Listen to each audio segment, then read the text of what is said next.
চাঁদাবাজি দখলদারিত্বের কারণে খুনগুলো করা হচ্ছে এবং একই সাথে আমরা লক্ষ্য করছি যে বাংলাদেশের একটি বৃহৎ রাজনৈতিক দল বিএনপি এবং তার অঙ্গ সংগঠনগুলো এটার সাথে ওতপ্রোতভাবে জড়িত এবং মূলত তাদের মধ্যে চাঁদাবাজি দখলদারিত্ব নিয়ে এই ধরনের দ্বন্দ্বগুলো হচ্ছে এবং এটার কারণে নিরীহ মানুষদেরকে প্রাণ হারাতে হচ্ছে। আমরা এই প্রত্যেকটা হত্যার বিচার চাচ্ছি এবং আমরা জানেন যে নওগাঁতে আমরা দুটি কর্মসূচি করেছি, একটি সকাল 11:30টার সন্ধ্যা আমরা বিক্ষোভ কর্মসূচি করেছি এবং সন্ধ্যার সময় আমরা মাত্র মশাল মিছিল শেষ করে এসেছি। এটার মাধ্যমে আমরা নওগাঁর মানুষ এবং নওগাঁতে যে সকল চাঁদাবাজরা আছে, যে সকল নেতাকর্মীরা আছে যারা এই ধরনের কর্মকাণ্ডের সাথে যুক্ত আছে তাদেরকে হুঁশিয়ারি করছি যে তারা যদি এই ধরনের কর্মকাণ্ডের সাথে যুক্ত থাকে এবং আমরা যেই সোর্সগুলোর মাধ্যমে যে তথ্যগুলো পাচ্ছি এগুলো আমরা সংগ্রহ করছি, তারা যদি এখনই হুঁশিয়ার হয়ে না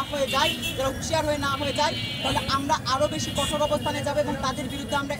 ঐক্যমত গড়ে তুলব এবং নওগাঁর মানুষ একসাথে তাদের বিরুদ্ধে কথা বলবো এবং আমাদের নওগাঁকে চাঁদাবাজ দখলদার মুক্ত করার জন্য আমরা চেষ্টা করে যাব এবং একই সাথে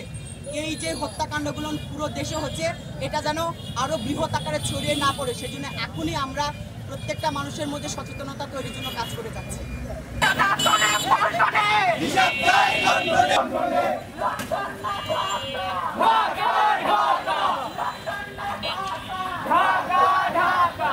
আজকে নওগাঁর পুলিশ প্রশাসনের সাথে আমরা ছাত্র জনতার পক্ষ থেকে একটি মিটিং করেছি নওগাঁর পুলিশ সুপার মহোদয়ের সাথে,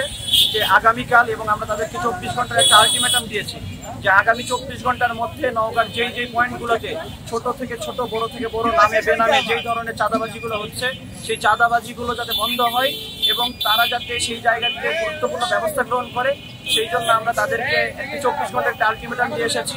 এবং আমরা তাদেরকে বলেছি যে 24 ঘন্টা পরে আমরা যদি দেখি যে এই ধরনের চাঁদাবাজি হচ্ছে তাহলে আমরা তাদের বিরুদ্ধে এবং পুলিশের ব্যাপারে আমরা আবার একবার নতুন করে চিন্তা করবো। আমরা এই কথাটা এই মেসেজটা তাদেরকে দিয়ে এসেছি। পরিশেষে আমরা নওগাঁকে, বিশেষ করে নওগাঁকে, যেহেতু নওগাঁ ছাত্র জনতা আন্দোলন করছে, নওগাঁকে দখলমুক্ত এবং চাঁদাবাজ মুক্ত করার জন্য আমাদের যেই ধরনের পদক্ষেপ গ্রহণ করা উচিত আমরা সেই পদক্ষেপগুলো গ্রহণ করছি। আজকে আমাদের প্রতিবাদ কর্মসূচি হয়েছে, শান্তিপূর্ণ প্রতিবাদ কর্মসূচি আমরা পালন করেছি। পরবর্তীতে যদি কঠোর কর্মসূচি সারা দেশে যদি তৈরি হয় এবং আমরা যদি প্রয়োজন বোধ করি যে কঠোর কর্মসূচি গ্রহণ করা দরকার, আমরা তাহলে কঠোর কর্মসূচির দিকে যাব।